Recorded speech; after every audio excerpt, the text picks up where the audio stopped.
마태복음 6장 12절 신약성경 8페이지 마태복음 6장 12절을 제가 받들어 읽겠습니다. 우리가 우리에게 죄 지은 자를 사하여 준 것 같이 우리 죄를 사하여 주시옵고. 아멘. 박성은 목사님 설교해 주시겠습니다.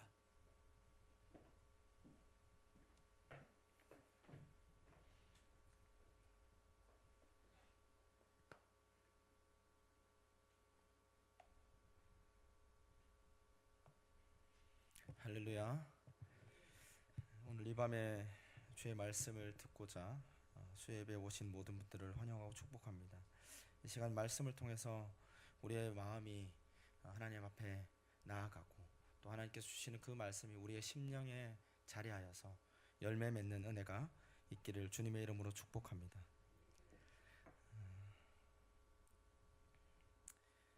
사랑하는 우리 동락교회 성도 여러분, 오늘 우리는 지난 시간에 이어서 지난 시간이 너무 오래되었지만 지난 시간에 이어서 주기도문의 5번째 강구에 이르렀습니다. 우리는 전에 일용할 양식을 주옵시고라는 4번째 강구를 함께 저와 살폈습니다. 그리고 이어서 이 5번째 강구에 이르렀습니다. 그 5번째 강구를 다시 한 번 더 읽겠습니다.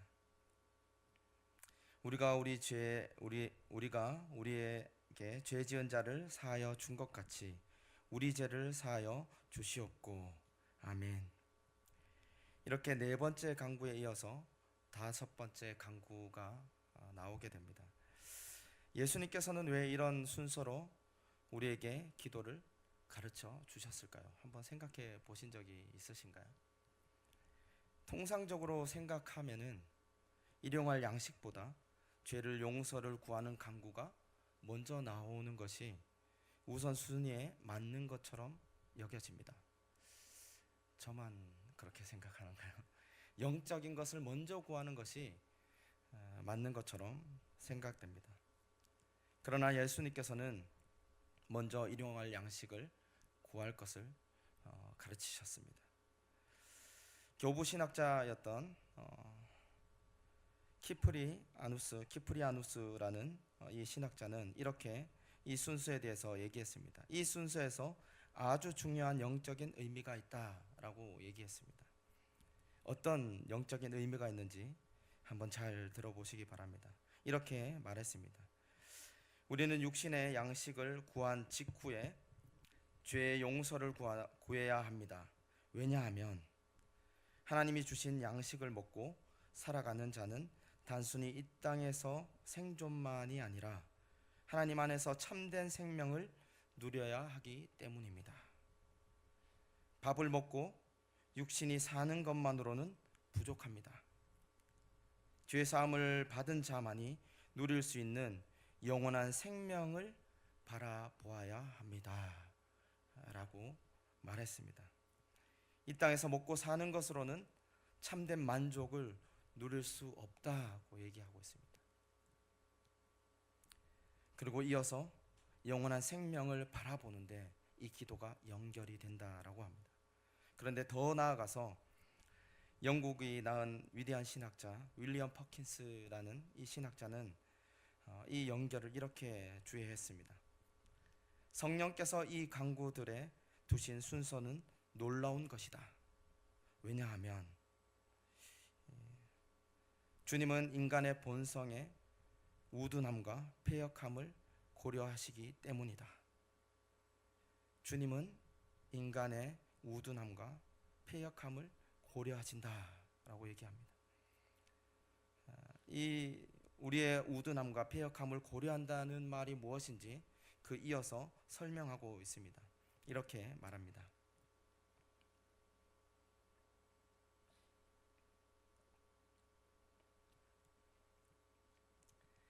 죄사함을 받기 위해 하나님의 긍휼에 의지해야 하는 자는 먼저 반드시 지상의 삶에 대한 하나님의 섭리를 믿어야 한다. 먹고 마시는 것을 공급하는 것에 대하여 하나님을 신뢰하지 못하는 사람이 어떻게 그의 영혼의 구원을 위한 하나님의 긍휼을 믿을 수 있겠는가? 라고 해설하고 있습니다. 여러분, 우리의 일상의 작은 부분까지 하나님께서 채우시고 먹이시며 보호하신다는 것을 우리가 믿어야 합니다. 그것을 믿지 않고서는 우리의 구원을 위해서 역사하시는 하나님의 그 긍휼을 누릴 수도 없고 믿을 수도 없다는 것입니다. 그러한 순서에서 주님께서 먼저 일용할 양식을 구하는 기도를 하게 하셨고, 우리로 하게 하셨고, 그 이후에 죄사함에 대한 기도를 말씀하셨다라고 얘기하고 있습니다. 그래서 이 5번째 강구는 우리에게 있어서 신자 자신의 죄를 솔직하게 시인하는 고백이며, 그리스도의 약속을 따라 죄사함을 얻으리라는 위로이자, 동시에 우리가 이웃을 용서할 수 있는 이유와 근거가 되는 기도입니다. 오늘 이 5번째 기도를 깊이 살핌으로 우리의 신앙에 유익이 있기를 주님의 이름으로 소망합니다. 그런데 먼저 이 기도를 이해하기 위해서는 죄와 빚진 자에 대한 이해가 필요합니다. 왜냐하면 마태복음 6장 12절 오늘 본문의 말씀에 나오는 이 죄라는 단어가 일반적으로 사용되는 죄라는 단어와 다르기 때문입니다. 일반적으로 사용하는 죄는 하마르티아라고 사용합니다. 들어보셨을 것입니다. 그런데 이것을 사용하지 않고 오페일레마라는 단어를 사용하고 있습니다. 이 단어의 원뜻은 뭐냐면은 빚 혹은 의무입니다. 반짝반짝 빛이 아니고 어떤 빚지다 할 때 그 빚을 얘기합니다. 이러한 용어를 사용하고 있습니다. 누가복음 11장 4절에서 죄 지은 모든 사람이라고 주님께서 말씀하시면서 죄와 빚을 동일한 개념으로 설명하십니다. 이러한 것을 생각해 볼 때 죄와 빚을 동일하게 설명하시는 그 빚에 대한 이해가 우리에게 있어야 될 것입니다. 그렇다면 여러분, 도대체 이 빚, 예수님께서 말씀하신 이 빚은 무엇을 의미하는 것일까요? 하이델베르크 요리문답 126문에 우르시누스라는 신학자가 해설한 그 해설을 보면은 하나님 말씀하신 이 빛에 대한 내용이 자세히 나와 있습니다. 그 빛에 대한 내용이 이렇습니다. 원죄와 자범죄, 알지 못하고 지은 무지의 죄, 해야 할 것을 하지 않은 부자기의 죄, 그리고 해서는 안 될 것을 한 자기의 죄, 그 모두가 포함된다라고 얘기하고 있습니다. 우리가 이것을 빛이라고 부르는 이유는 명백합니다. 우리는 피조물로서 창조주 하나님께서 하나님께 마땅히 드려야 될 순종을 하지 않았기 때문입니다. 그러나 우리는 그 순종을 드리지 못했죠. 마땅히 해야 할 것을 하지 못하는 순간 우리는 하나님께 빚진 자가 되는 것입니다. 계약을 했는데 계약의 내용을 이행하지 못한다면 이행하지 못한 것에 대한 책임이 있기 마련입니다. 세상에 빚진 것은 돈으로 갚을 수 있지만 하나님께 빚진 죄의 빚은 돈으로 갚을 수 없는 빚입니다. 신명기 27장 26절에서 이렇게 말씀하고 있습니다. 이 율법의 말씀을 실행하지 아니하는 자는 저주를 받을 것이라. 하나님의 엄중한 경고가 신명기에 나옵니다. 하나님의 말씀하신 그 율법, 하라고 행하신 것, 말씀하신 것, 그리고 하지 말라고 하신 것들을 지키지 않았을 때 하나님의 저주를 받는다고 분명히 얘기하고 있습니다. 우리는 불순종의 결과로 형벌이라는 값을 치르게 되었습니다. 만약 하나님께서 이 빛을 탕감해 주시지 않는다면 우리 중에 누구라도 정죄 상태에서 벗어날 수 없는 것입니다. 이것이 우리가 하나님께 진 빚입니다. 그렇다면 이러한 상황에서 죄를 용서한다라는 것은 어떤 의미일까요? 빚진 자를 용서한다는 것은 더 이상 그 빚을 갚지 않아도 된다는 의미입니다. 형벌을 가하지도 않으며 그 장부에서 그 기록에서 깨끗하게 지워버리는 것을 의미합니다. 마치 마태복음 18장에 나오는 1만 달란트 빚진 종을 탕감해주는 왕처럼 하나님께서 우리의 죄의 빚을 탕감해 주시는 것을 우리는 떠올릴 수 있습니다. 그런데 여기에서 중요한 신학적인 질문이 생깁니다.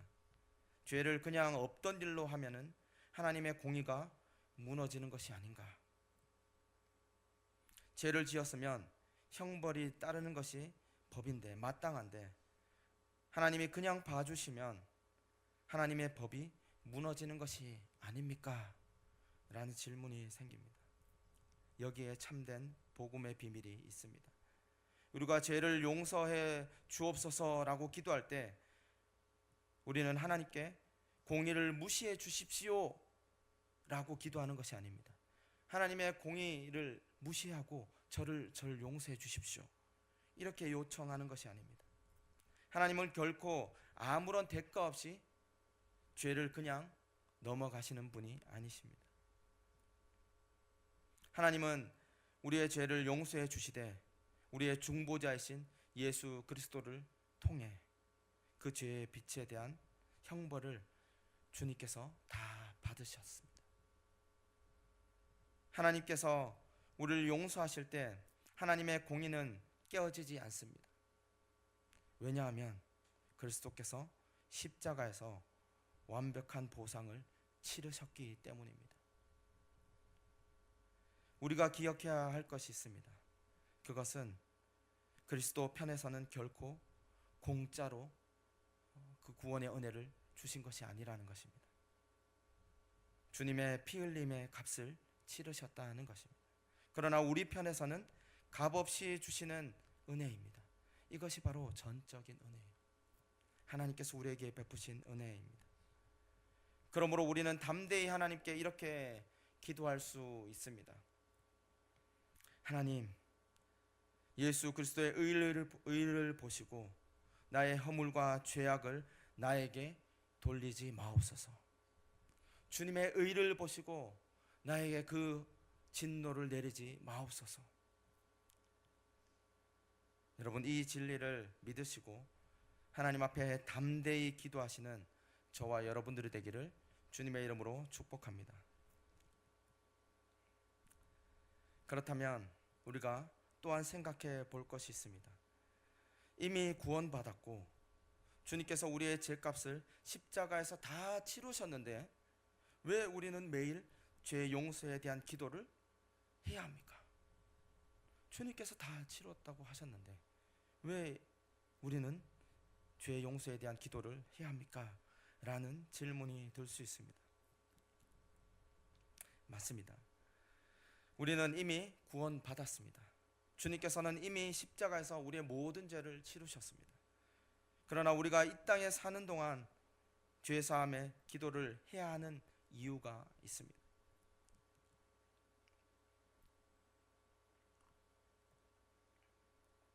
그 이유는 첫 번째로 우리는 죄사함의 은혜를 이미 받았지만 이 땅에서는 그 은혜를 완전히 그리고 지속적으로 누리지 못하기 때문입니다.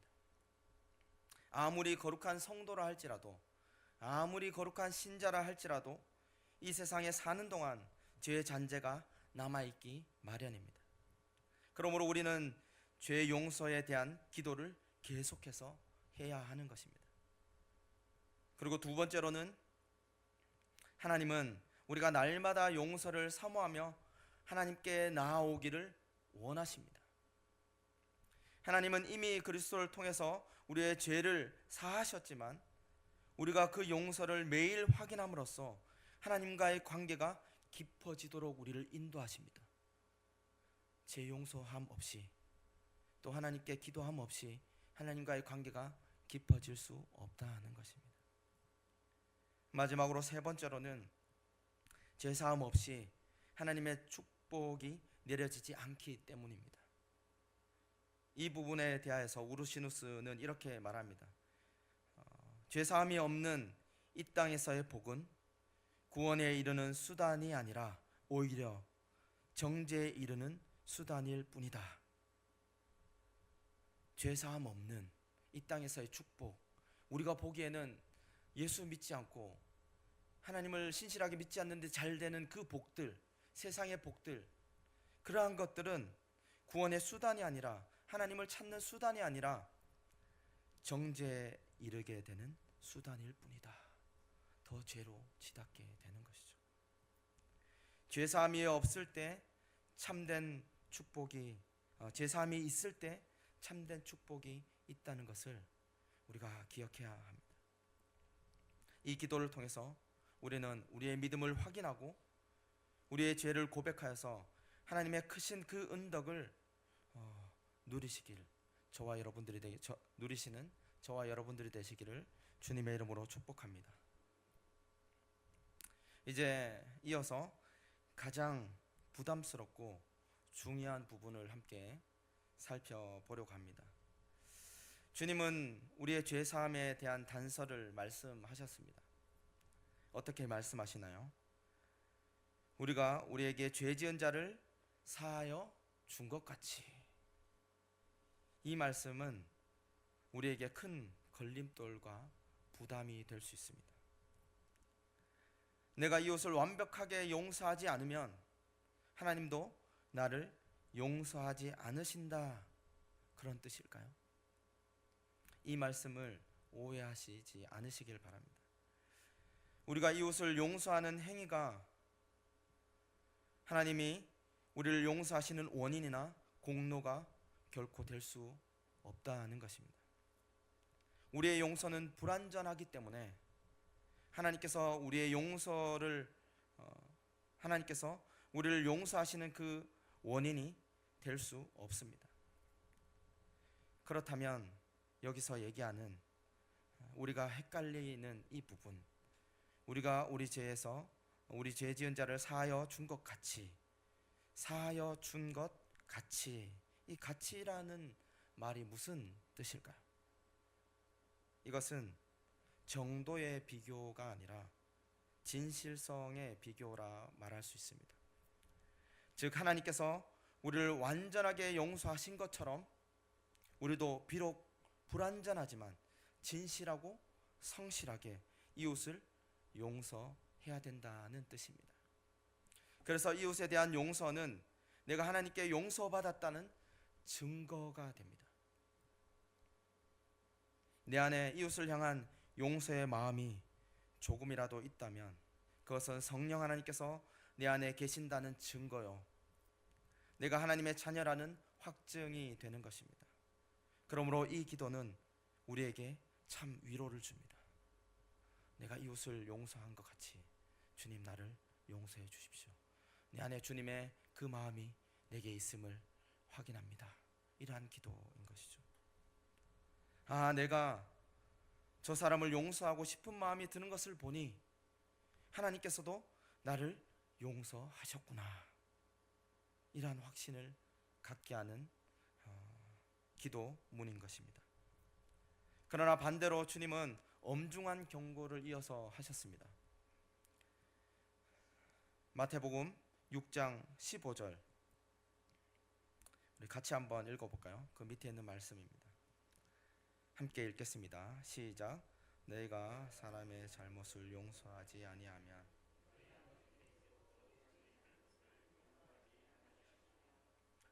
아멘. 앞에서 그 기도를 알려주셨지만 또한 경고하십니다. 너희가 사람의 잘못을 용서하지 아니하면 너희 아버지께서도 너를 용서하지 아니하실 것이다.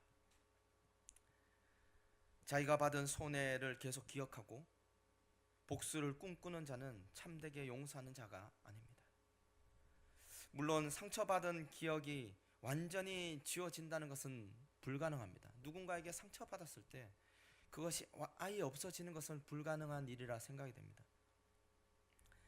사람의 몸에 난 상처는 시간이 지나면 회복이 됩니다. 그리고 아물고 나면은 더 이상 그곳이 아프지 않게 되죠. 그러나 마음에 난 상처는 아물지도 않고 평생 간다고 합니다. 그 마음의 미움을 저항하고 떨쳐내려고 노력한다면 그것은 진실한 용서의 아마 시작일 것입니다. 바울 사도를 좀 생각해 보면 디모데후서 4장 14절에 보면은 이러한 말이 있습니다. 그는 자신을 괴롭게 한 구리 세공업자 알렉산더에 대하여서 이렇게 말합니다.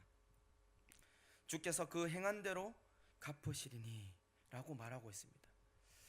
그러면 앞서 말씀드린 것과 좀 상반되는 내용 같지 않습니까? 그 형제를 용서하라고 했는데, 진실함으로 용서하라고 했는데 바울은 주께서 그 행한 대로 갚으시리니 마치 저주를 하는 것처럼 우리가 생각할 수 있습니다. 그러나 바울은 개인적인 복수를 얘기하는 것이 아닙니다. 하나님의 공의로우신 그 심판대에 맡긴다는 것입니다. 그러면 개인적인 복수심을 버리고 하나님께서 그 자를 심판하실 것을 믿습니다라는 고백입니다. 우리는 개인적인 복수심은 버려야 하지만 악을 악이라고 판단하는 분별력까지 버려서는 안 될 것입니다. 중요한 것은 우리의 중심이 미움과 복수가 아니라 긍휼과 공의가 우리의 마음에 있어야 되는 것이죠. 사랑하는 우리 동락교회 성도 여러분, 오늘 5번째 강구인 우리가 우리에게 죄 지은 자를 사하여 준 것 같이 우리 죄를 사하여 주시옵고 라는 이 기도는 우리의 영혼의 호흡과도 같은 것입니다. 형제를 미워하며 분노하는 마음으로 어찌 하나님을 기쁘게 우리가 예배할 수 있겠습니까? 우리를 얽매는 모든 죄의 빛을 예수 그리스도께서 깨끗하게 탕감해 주신 것처럼 우리 또한 형제를 용서함으로 우리를 향하신 하나님의 용서가 우리에게 있음을 확인하고 우리의 삶의 증거가 되시기를 주님의 이름으로 축복합니다. 그리하여서 하나님의 평강을 누리는 복된 삶이 되시기를 주님의 이름으로 축원합니다. 함께 기도하겠습니다. 하나님 아버지, 주님의 은혜의 증거를 우리에게 주시니 감사합니다. 우리로 주께서 우리를 용서하심을 늘 기억하게 하여 주옵소서. 또한 날마다 우리의 죄를 자백함으로 하나님과의 관계가 더욱 깊어지게 하여 주옵소서.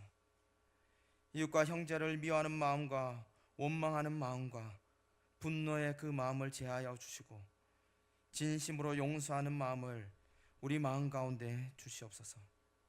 그리하여서 하나님께서 주시는 그 평강과 그 긍휼하심을 우리의 삶 가운데 받아 누리는 우리 모든 동락교회 성도들이 되게 하여 주옵소서. 감사하며 우리를 위하여서 화목 제물이 되신 예수님의 이름으로 기도하옵나이다. 아멘.